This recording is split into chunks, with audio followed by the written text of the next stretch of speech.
तो आज हम लोग बात करेंगे फाइल इनपुट आउटपुट पर कि पाइथन में फाइल कैसे रीड करते हैं और कैसे उनकी कुछ चीजें करते हैं। इन्हीं के ऊपर आज हम लोग बात करेंगे। अ, और अगर थोड़ा समय मिला तो नंपाई पे भी थोड़ा शुरुआत करेंगे। तो शुरू करते हैं। अब पहले हमें कोई फाइल रीड करनी है, तो हमें पहले कोई फाइल रीड करनी है तो उसके लिए हमारे पास फाइल होनी भी चाहिए। बट क्योंकि हम लोग कोलैब में काम कर रहे हैं तो हमारे पास कोई फाइल अभी है नहीं। अगर आपको देखना है कि कोलैब में आपके पास अभी कौन सी फाइल है तो आप ये फोल्डर वाला आइकन यहाँ पर लेफ्ट में क्लिक कर सकते हैं और यहाँ पर देख सकते हैं कौन सी फाइल है। तो अभी एक कनेक्टिंग हो रहा है इसलिए यहाँ कुछ नहीं दिखा रहा है, जैसे कनेक्टेड हो जाएगा वैसे ही यहाँ पर कुछ दिखाएगा। देखते हैं हमारे पास क्या फाइल है। प्लेसमेंट में फ्रेशर्स को कंपनी कितना ऑफर करती है?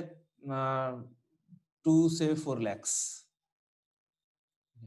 ओके, तो यहाँ पर एक फोल्डर पहले से पड़ा हुआ है सैंपल डेटा करके और उसके अंदर है हमारे पास readme.md, anscombe.json, कैलिफोर्निया हाउसिंग। तो कुछ डेटा सेट हमारे पास पहले से ही पड़ा हुआ है, तो पहले हम इसी को रीड करने का देखते हैं कैसे होता है। एक चीज जो मैं यहाँ पर डिस्कस करना, चलो ठीक है वो मैं आगे देखता हूँ। तो हमें कोई फाइल रीड करनी है।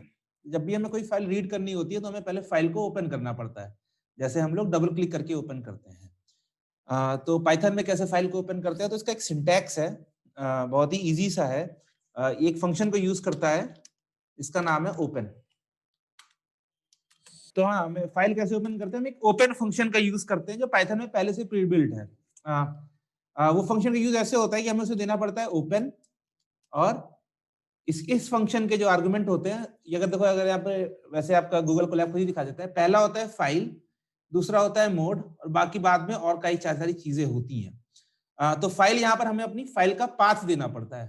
पाथ का क्या मतलब है कि फाइल का पता आपके करंट फोल्डर से। तो अगर मैं यहाँ पर मैं हूँ करंट फोल्डर में, तो मेरे पास जो फाइल है वो सैंपल डेटा फोल्डर के अंदर है। ठीक है, तो फाइल का पाथ हम कैसे देते हैं? तो आप एक सिंपल काम करो, इसके ऊपर राइट क्लिक करो और यहाँ से कॉपी पाथ कर लो और इसको आप यहाँ पर पेस्ट कर दो। तो आप देख लो कि ये आ गया /content/sample-data/readme.md। इसको आपको स्ट्रिंग फॉर्मेट में देना पड़ेगा। अगर आप स्ट्रिंग यहाँ पर नहीं लगाओगे, आप single quote, double quote, triple quote कुछ भी लगा सकते हो, बट सिंगल। और दूसरा हमारे पास होता है मोड। तो mode equal to by default अभी हम देते हैं आर। आर का मतलब होता है रीडिंग। जब हमें राइट करना होगा किसी फाइल में तो हम राइटिंग भी करेंगे तो डब्ल्यू देते हैं, डब्ल्यू फॉर राइटिंग। बट अभी के लिए हमारा ये है। और इस पूरे वेरिएबल को, जो ये फंक्शन है, ये फंक्शन हमारा एक फाइल का पॉइंटर रिटर्न करता है, मतलब एक कनेक्शन रिटर्न करता है कि आप फाइल में कहां पर हो। तो इसको मैं ले लेता हूं फाइल में, फाइल नाम के वेरिएबल में, या मैं अपना ले लेता हूं माई फाइल नाम के वेरिएबल में। ठीक है, फाइल से कंफ्यूजन ना हो।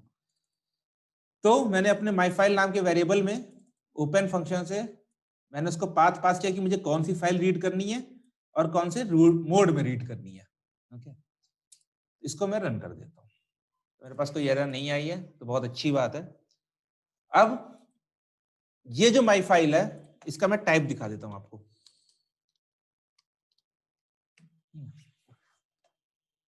वेरिएबल का कुछ टाइप है, तो ये देखो दिखा रहा है io.text io wrapper। तो ये इनके इंटरनल IO मॉड्यूल की एक क्लास है टेक्स्ट IO रैपर। तो टेक्स्ट इनपुट आउटपुट, ये टेक्स्ट फाइल है तो टेक्स्ट IO रैपर बना है। अगर बाइनरी होती है तो हमारे पास बाइनरी IO रैपर भी हो जाता है। तो ये एक फाइल टाइप का मेरे पास, एक तरह से कह लो कि ये फाइल पॉइंटर मिल गया है। पॉइंटर क्या कहो, या कहो कि मुझे फाइल का लिंक मिल गया है। अब मैं इस वेरिएबल की हेल्प से अपनी फाइल रीड कर सकता हूं। तो मैं कैसे रीड कर सकता हूं? उसके लिए मेरे पास है रेड फंक्शन, READ।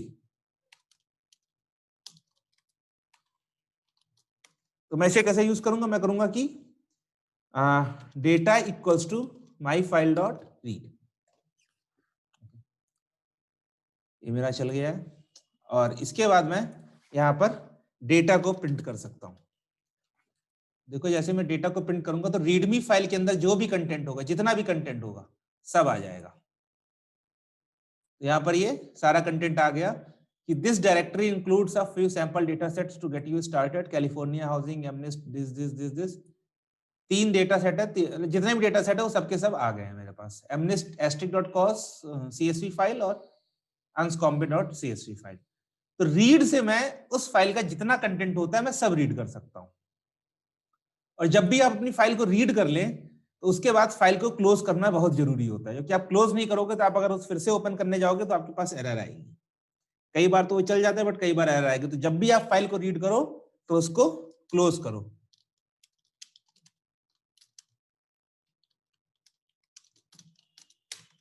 तो मुझे कैसे करना है, मेरे पास माई फाइल है, माई फाइल डॉट क्लोज। अच्छा, क्लोज करने के पहले मुझे पता कैसे चलेगा कि भाई मेरी फाइल ओपन भी है कि नहीं है? तो मैं सिंपल प्रिंट कर सकता हूं, उसका एक एट्रीब्यूट है, जो कि ये क्लास है, क्लास का एक एट्रीब्यूट है, उसका एक एट्रीब्यूट है, उसका नाम है क्लोज्ड। अगर मैं इसको प्रिंट करता हूं तो देखो मेरा बता रहा है अभी फॉल्स है, मतलब कि मेरी फाइल अभी क्लोज नहीं हुई है, मेरी फाइल मैंने ओपन करी थी तो अभी भी ओपन ही है। और अब मैंने रन कर दिया है, और अब अगर मैं इसको फिर से रन करूंगा, या इसके नीचे करता हूं, अगर मैं इसको फिर से रन करूंगा तो ये मेरे पास चला देगा कि अब ये ट्रू है, अब ये बंद हो चुकी है। तो मैंने ओपन करी ओपन की हेल्प से, और मैंने क्लोज करी क्लोज की हेल्प से। अच्छा ठीक है, अब ये चीज एक हो गई, एक हमने प्रोसेस देख ली है कि कोई भी फाइल रीड करनी है तो उसको करो, ओपन से ओपन करो, उसको रीड करो, उसको क्लोज करो। ठीक है, अब हम एक काम और करते हैं, अब मैं इसको फिर से ओपन करता हूं,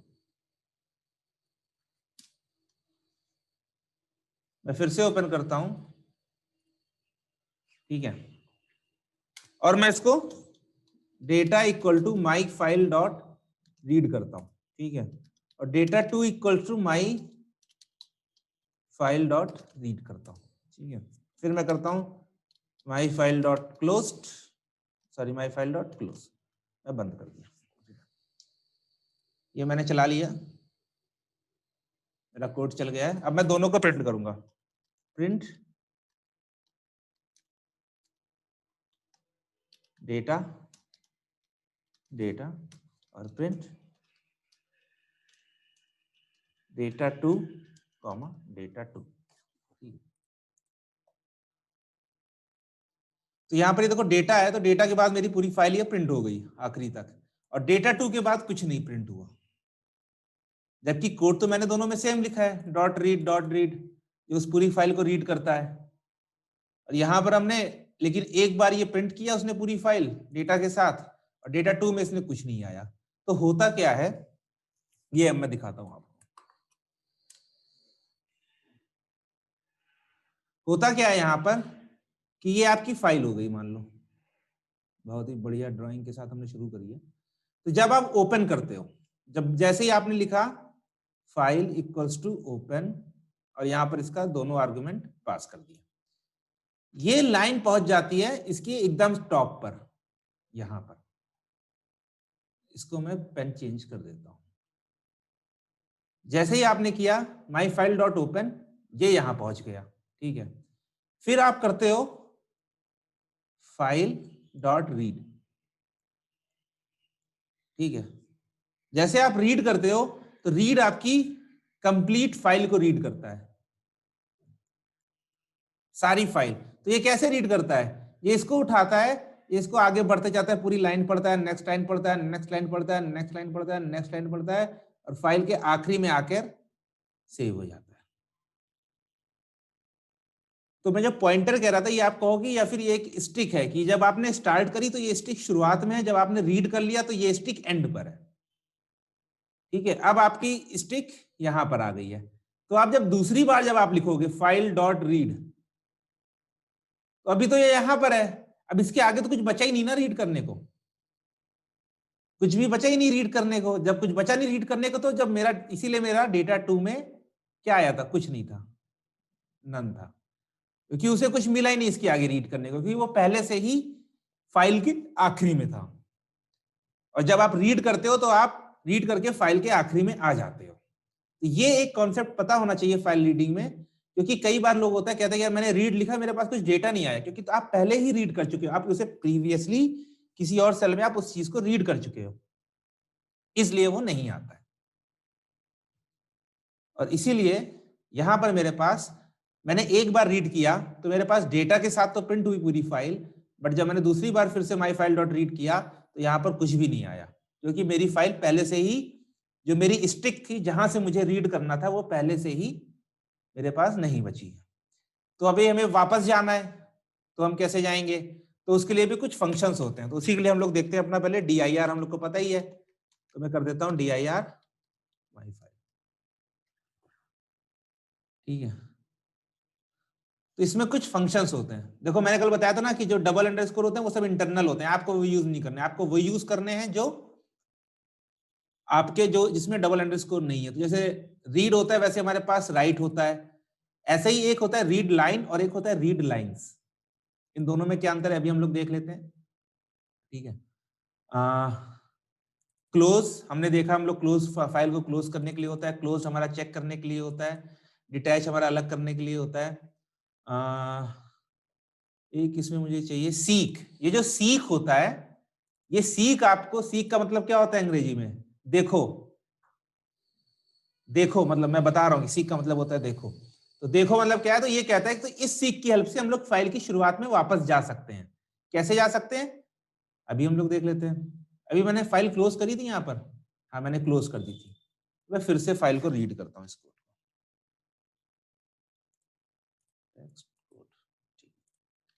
ठीक है,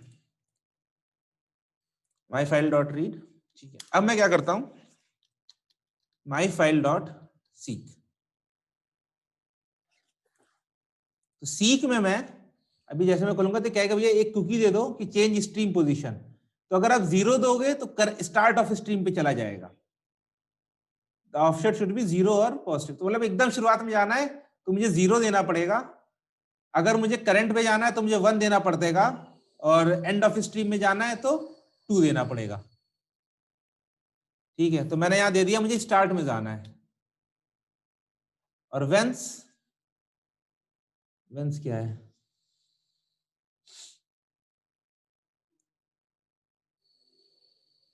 अच्छा वैल्यूज, अच्छा तो मुझे 0 और 0 देना पड़ेगा। इस मेरे ख्याल सी प्लस में खाली 0 देना पड़ता है। और अब मैं फिर से रीड करूंगा और उससे मैं फिर से प्रिंट करूंगा। ठीक है, कहाँ गया मेरा?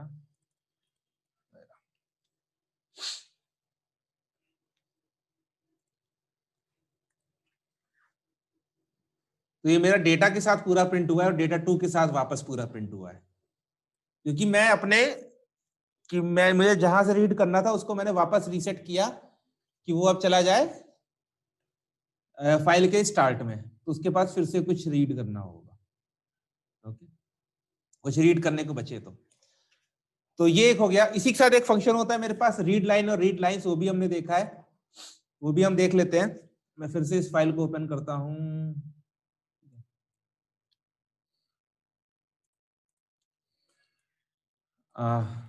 अब मैं करता हूं data equal to my file dot, एक था रीड लाइन, ओके, और मैं करता हूं प्रिंट डेटा।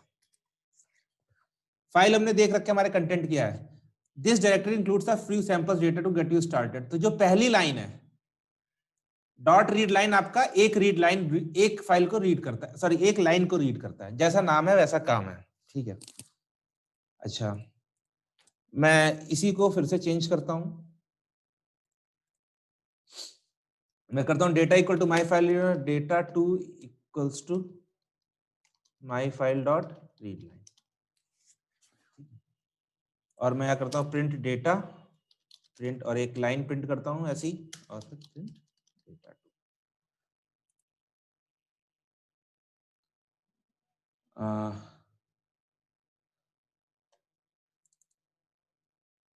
डेटा टू में कुछ नहीं आया। ओके, असल में यहाँ पर कुछ आया है, वो आया जानते हो क्या है? वो ये ब्लैंक लाइन आई है, क्योंकि पहली लाइन क्या हो गई, ये हो गई, दूसरी लाइन ब्लैंक है, तो दूसरी लाइन ब्लैंक है, इसलिए वो ब्लैंक आई है यहाँ पर। मैं एक और करता हूँ, डेटा 3 भी कर देता हूँ just to clear the confusion, और इसको मैं कॉपी पेस्ट। ये देखो, पहली लाइन ब्लैंक लाइन, फिर उसकी अगली लाइन, तो यहां पर वो मेरी रीड वाली दिक्कत क्यों नहीं आ रही है? क्यों नहीं आ रही है? क्योंकि रीड जो है वो हमारे पॉइंटर को, वो हमारे जहां से हमें रीड करना है, वो एक बार में फाइल के आखिरी में चला जाता है। रीड लाइन में वो हर बार एक एक लाइन पढ़ता है। तो अगर वो बार बार रीड लाइन करेगा तो आपको अगर एक एक लाइन चाहिए तो आप एक एक करके रीड लाइन कर लो। मैं एक चीज और दिखाना चाहता हूं यहाँ पर कि print my file dot read line. अगर आप फाइल को क्लोज करने के बाद कुछ लिखोगे तो आपकी एरर आ जाएगी कि आईओ ऑपरेशन होना क्लोज्ड फाइल। ये चीज ध्यान देना जरूरी है कि आप एक बार आपने फाइल क्लोज कर दी है तो आप फिर से रीड लाइन या रीड या कुछ और उसका मेथड यूज नहीं कर सकते हो। एक चीज और है, क्या थी? ओके, मतलब क्या दिखाना चाह रहा था मैं भूल गया। हाँ, रीड लाइंस। ठीक है, रीड लाइंस। एक रीड लाइन था और एक रीड लाइंस था। मैं करता हूँ data equals to my file dot read lines. ठीक है, और प्रिंट में करता हूँ डेटा को। तो ये देखो, जब मैंने रीड लाइंस किया तो क्या आया? तो मेरे पास सारी लाइंस एक लिस्ट के फॉर्मेट पे आ गई। लिस्ट कैसे है, मुझे कैसे पता? मैं यहां पर स्क्वायर ब्रैकेट देख रहा हूं, इससे मुझे पता चला कि ये लिस्ट है। पहली लाइन, दूसरी लाइन एम्प्टी थी, स्लैश एन जो हमने बात करी थी व्हाइट स्पेस कैरेक्टर की, तीसरी लाइन एस्ट्रिक कैलिफोर्निया, कॉमा, चौथी लाइन ये, पांचवी लाइन ये, छठी लाइन ये। तो मेरी सारी लाइंस एक लिस्ट के फॉर्मेट में आ गई हैं। अब मान लो कि मुझे हर एक लाइन में कुछ प्रोसेसिंग करनी है, तो मैं क्या करूंगा? मैं कुछ नहीं करूंगा, मैं लिख दूंगा फॉर लाइन इन डेटा और प्रिंट लाइन।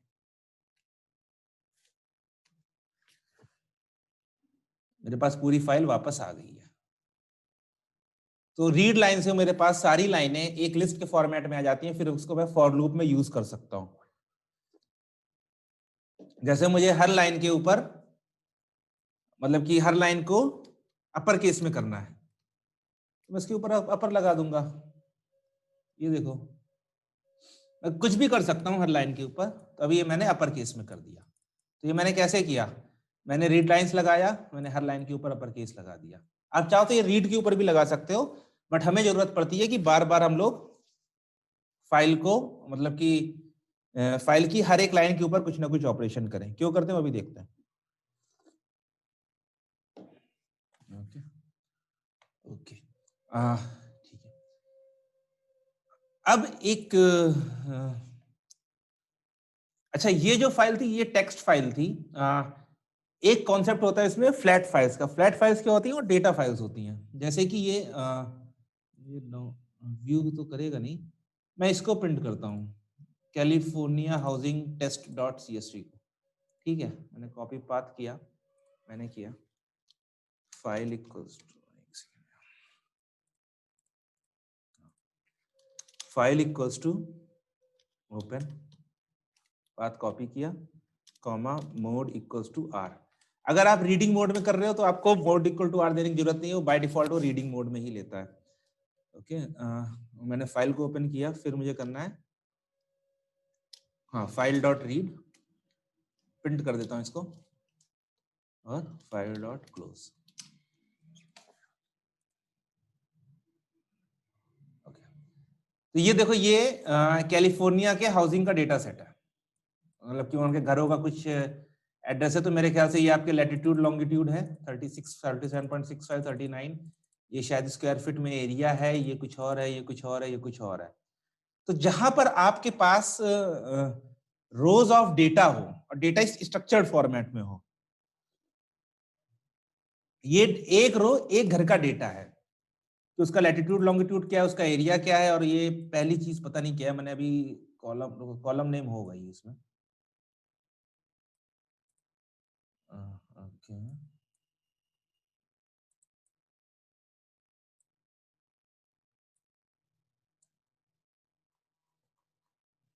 हाँ भाई, हाँ।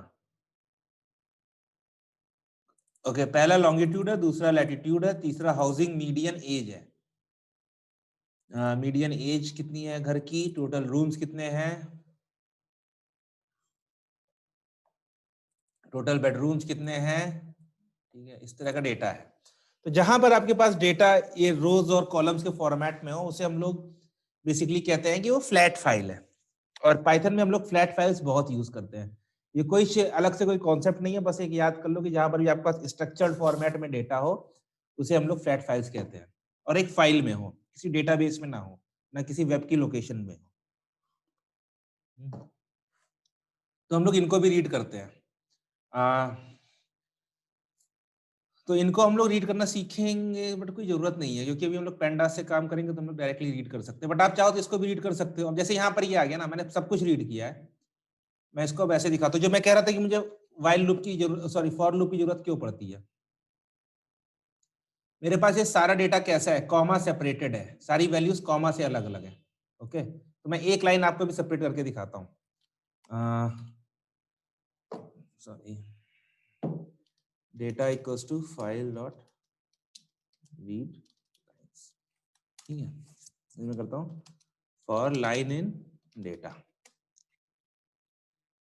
और पहले मैं क्या करता हूँ प्रिंट लाइन, फिर मैं करता हूँ कि columns equals to line dot split. Function हम लोगों ने डिस्कस किया है। स्प्लिट क्या करता है, अगर आप स्प्लिट में जो भी आप आर्गुमेंट दोगे उसके हिसाब से वो डेटा को डिवाइड कर देता है। Print columns, okay, for call in columns, और मैं कर देता हूँ प्रिंट कॉलम्स, ठीक है। और इसके बाद मैं यहाँ पे ब्रेक कर देता हूँ, खाली एक ही लाइन के लिए पूरी प्रोसेस हो और ज्यादा लाइन के लिए प्रोसेस ना हो। तो ये देखो, इसने पहले for column in columns print call होगा, सॉरी प्रिंट कॉल, कि मुझे देखना है कि मेरे पास कौन कौन से कॉलम है मेरे पास। तो ये इसने पहले पूरी लाइन प्रिंट करी, जो पहली लाइन थी, और उसके बाद नीचे इसने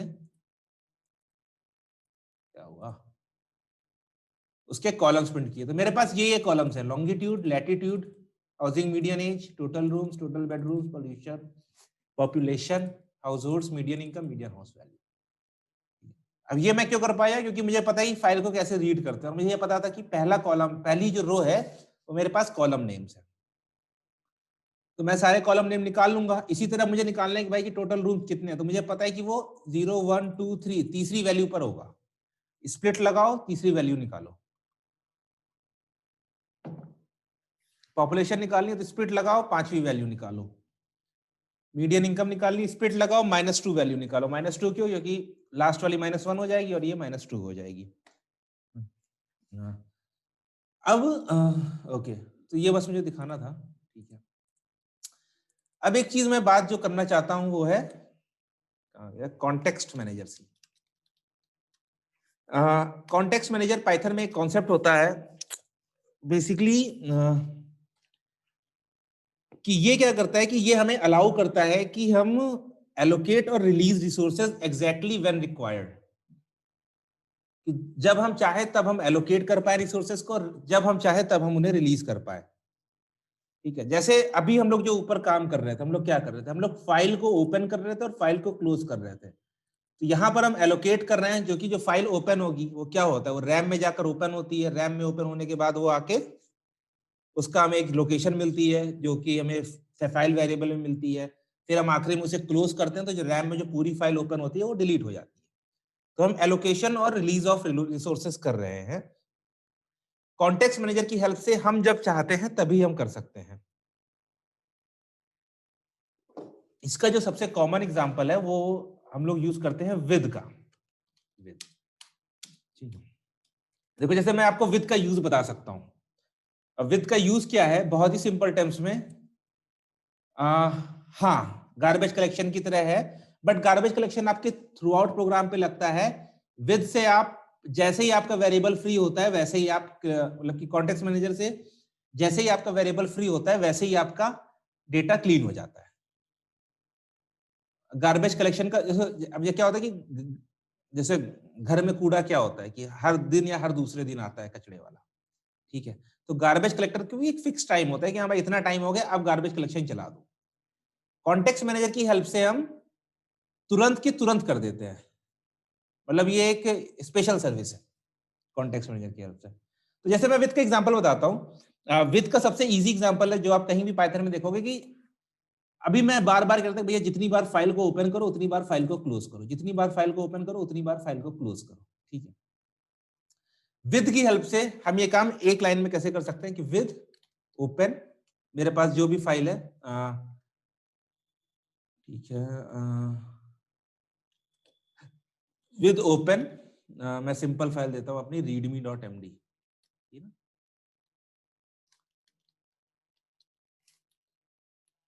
एज फाइल, ओके, और यहां पर मैं ऐसे एज में कर देता हूं माई फाइल, और यहां पर मैं कर देता हूं, मुझे अपना जो भी काम करना है कि data equals to my file dot read, और ये मैं कर देता हूं प्रिंट डेटा, बस।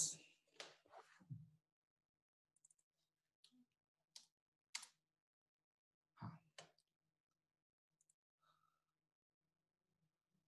दो ओपन हो गए, ये मेरा प्रिंट हो गया। अब यहां पर क्या हुआ है,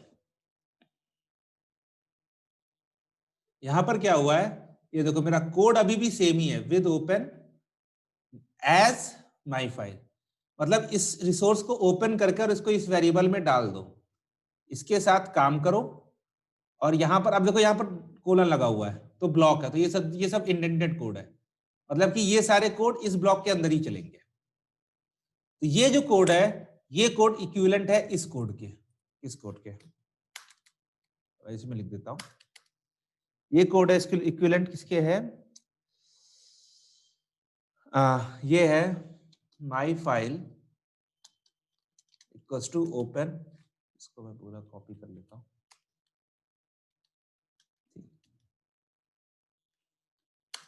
फिर है try my file dot read, मतलब data equals to my file dot read print data, और फाइनली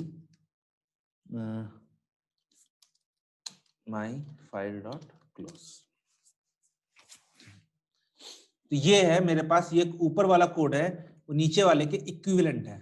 आप ट्राई कैच अभी मत सोचो, पर ट्राई कैच ये कहते हैं कि मान लो कि फाइल रीड करते हुए कोई दिक्कत आती है, सम एरर या एक्सेप्शन आती है, तो उसको वो ये हैंडल कर लेगा, ठीक है। तो ये काम आपका विद भी करता है, विद आपका एक कॉन्टेक्स्ट मैनेजर है।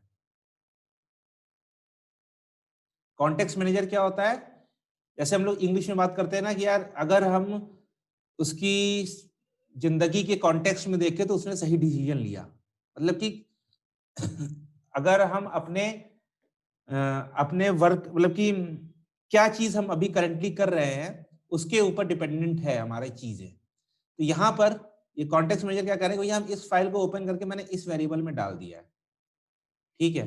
अब माई फाइल के अंदर आपके अंदर ये फाइल का वेरिएबल आ गया है, और अब आप उसको रीड करो। अब यहां पर आपको फाइल क्लोज करने की जरूरत नहीं है, क्लोज करने की जरूरत नहीं है, जैसे ये इस लूप, इस ब्लॉक के बाहर आएगा, इस विद ब्लॉक के बाहर आएगा, वैसे ही आपका फाइल ऑटोमेटिकली क्लोज कर देगा। ये कौन कर देगा, पाइथन कर देगा। तो ये ब्लॉक का कोड खाली तभी तक रन करेगा जब तक इस फाइल का कंटेंट इसमें है, जैसे ही क्लोज हो गया इससे कोई मतलब नहीं है। तो गार्बेज कलेक्शन की तरह है कि जब ये लाइन एग्जीक्यूट हुई, जब ये फाइल ओपन हुई, तब ये यहां पर आकर इसने काम किया, जैसे ही ये खत्म हुआ ये इस फाइल के ऑब्जेक्ट को डिलीट कर देगा। इसके बाहर आप माई फाइल को यूज नहीं कर सकते। अगर मैं इसके बाहर लिखूंगा कि भैया माई फाइल डॉट रीड, मतलब लूप इस इंडेंटेशन के बाहर, तो मेरे को ये एरर दे देगा। मैं दिखाता हूं चला के,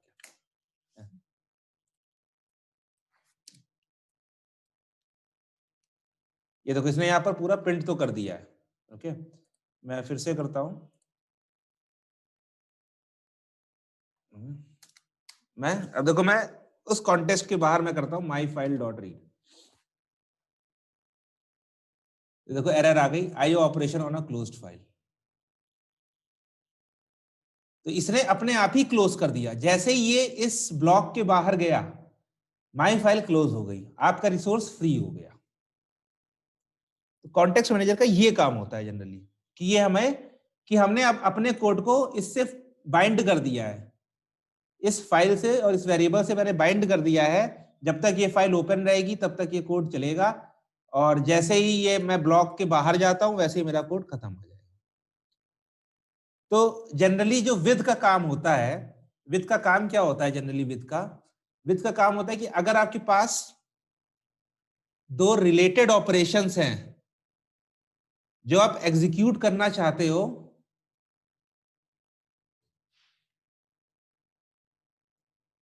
ऑपरेशन जो आप एग्जीक्यूट करना चाहते हो with a block of code in between, मतलब कि आप चाहते हो भैया मेरी फाइल ओपन हो, ठीक है, मेरी फाइल क्लोज हो, और इसके बीच में मेरा कोड हो, कुछ भी कोड हो। जैसे आपने फाइल ओपन करी है, कभी आप चाहोगे कि आप डेटाबेस से कनेक्शन ओपन करो, कभी आप चाहोगे कि आप नेटवर्क पर कोई फाइल, कोई नेटवर्क पे कनेक्शन बनाओ।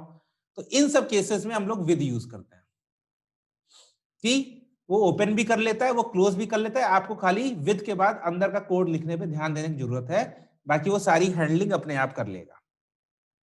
वो अगर कोई एरर आएगी तो उसको भी हैंडल कर लेगा, वो सब कुछ कर लेगा।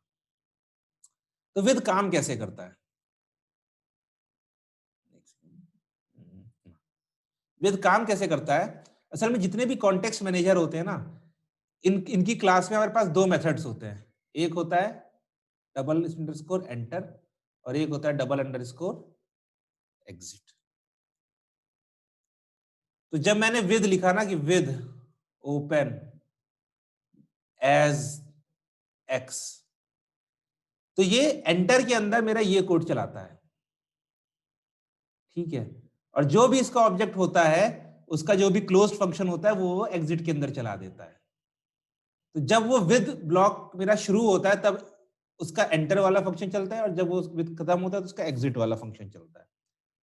मतलब कॉन्टेक्स्ट मैनेजर का जो भी होता है, कॉन्टेक्स्ट मैनेजर क्लास का हम लोग को बनाने की जरूरत नहीं है, क्योंकि इतना हम लोग यूज करेंगे नहीं। हम लोग कॉन्टेक्स्ट मैनेजर यूज करेंगे, बट हम लोग सारा काम अपना विद से ही कर लेंगे। हमें कोई अपना पर्सनलाइज्ड बनाने की जरूरत नहीं है। तो पर्सनलाइज बनाने की जरूरत नहीं है, तो उससे हमारा काम, मतलब कि अब हमें फाइल को ओपन करना, क्लोज करना, ये सब ध्यान देने की जरूरत नहीं है। हम विद लिखेंगे, अपनी फाइल पास कर देंगे, वेरिएबल देंगे, उसके अंदर काम करेंगे, और अपने आप वो उसको क्लोज कर देगा। और ये हम लोगों ने क्यों बनाया? क्योंकि हम लोग आलसी हैं। तो आज फिर से आलसी आ गया कि काम को कम करना है हमें, तो हम सारा काम विद से ही कर लेंगे। तो ये देखो, ये मैंने कोड लिखा है, ये कोड अभी भी चलेगा, बिल्कुल बकायदा चलेगा। चला भी है ऊपर, मैं फिर से एक बार चलाता हूँ। मैं रीड लाइन करता हूँ, इस बार रीड लाइन्स नहीं, रीड लाइन करता हूँ, पूरा रीड करता हूँ, पूरा प्रिंट हो जाता है।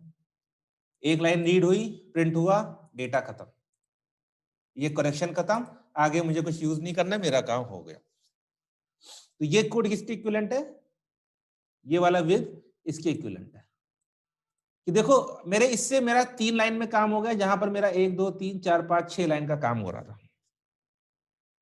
तो हमने 6 लाइन के काम को 3 लाइन में कर दिया, एक विद की हेल्प से, या फिर कॉन्टेक्स्ट मैनेजर की हेल्प से। तो विद आप वहां यूज करोगे जहां पर आपको similar pair of code execute करना हो, और उसके अंदर आप चाहते हो कि कोई एक पर्टिकुलर आपका कोड ब्लॉक आपका एग्जीक्यूट हो जाए। ओके ओके, तो ये बेसिक फाइल थी। अब आप लोग फाइल रीड कर सकते हो इस कोड की हेल्प से। इसको मैं सेव कर देता हूँ, copy in GitHub.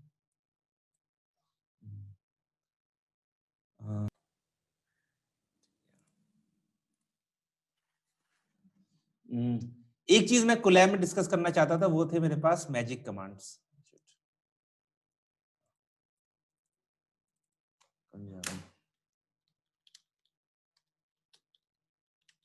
Magic commands क्या होते हैं? मैजिक कमांड्स होते हैं कि ये आपको जुपिटर के अंदर आपके टर्मिनल का पूरा एक्सेस दे देते हैं। मतलब कि जैसे अगर हम लोग अपने टर्मिनल पर ओपन करते हैं, तो हमें अपनी फाइल्स देखनी होती है कि मेरे मतलब कौन कौन सी फाइल्स हैं, तो हम लोग ls कमांड यूज करते हैं। अगर आपको टर्मिनल का आइडिया नहीं है तो हम लोग आगे देखेंगे। तो एलएस बताता है कि आपके पास कौन कौन से फोल्डर और फाइल्स है। तो यहाँ पर मेरे पास एलएस ने बता दिया कि मेरे पास सैंपल डेटा है। ओके, तो ये मैजिक कमांड्स होती है, मेरी शुरुआत होती है एक्सक्लेमेशन मार्क से। मतलब एक तरह से मेरे पास ये शेल की एक्सेस आ गई है, टर्मिनल की एक्सेस आ गई है जुपिटर के अंदर ही। तो आप ये कोलैब में भी काम करता है, जुपिटर में भी काम करता है, और भी कहीं काम करता है, जहां जहां आपके पास इस तरह के इंटरेक्टिव एनवायरनमेंट है। आपको शेल की, आपको टर्मिनल की एक्सेस आ गई है। मुझे अपनी वर्किंग डायरेक्टरी देखनी है कि मेरी करंट वर्किंग डायरेक्टरी क्या है। तो ये सब बताते हैं कि भाई तुम अभी कंटेंट के अंदर हो। पीडब्ल्यूडी होता है प्रेजेंट वर्किंग डायरेक्टरी, ठीक है। अभी मैं सैंपल डेटा मेरे बाहर है, मतलब कि मैं सैंपल डेटा के बाहर हूं क्योंकि मुझे दिख रहा है, तो मैं सैंपल डेटा में जा भी सकता हूं। मैं जाता हूं सीडी से, सीडी होता है चेंज डायरेक्टरी। तो ये मैं चला गया सैंपल डेटा, मैंने एग्जीक्यूट किया। अब मैं फिर से अपना प्रेजेंट वर्किंग डायरेक्टरी दिखाऊंगा आपको। सॉरी, नॉट होगा, मेरे ख्याल से सीडीज पे चलता नहीं है, कोलैब पे, जुपिटर पे लेकिन चलता है। ओके,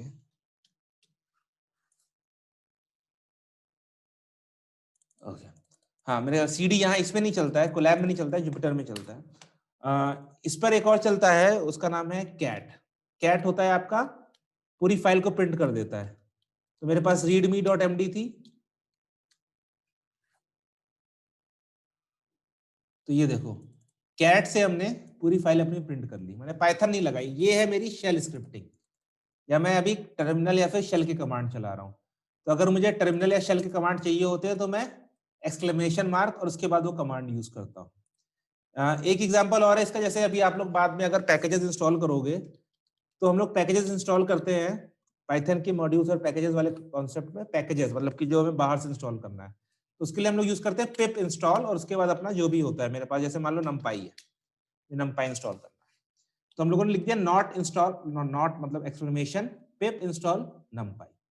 जब हमने पिप इंस्टॉल नमपाई कर दिया, तो अब ये मेरा चला देगा, ठीक है। बट नमपाई मेरे ख्याल से पहले से इंस्टॉल्ड है, तो आगे रिक्वायरमेंट ऑलरेडी सेटिस्फाइड। तो अगर आपको टर्मिनल में नहीं जाना है, आप यहीं से सारा काम करना चाहते हो, तो आप नॉट लगा के सारे काम यहीं से कर सकते हो।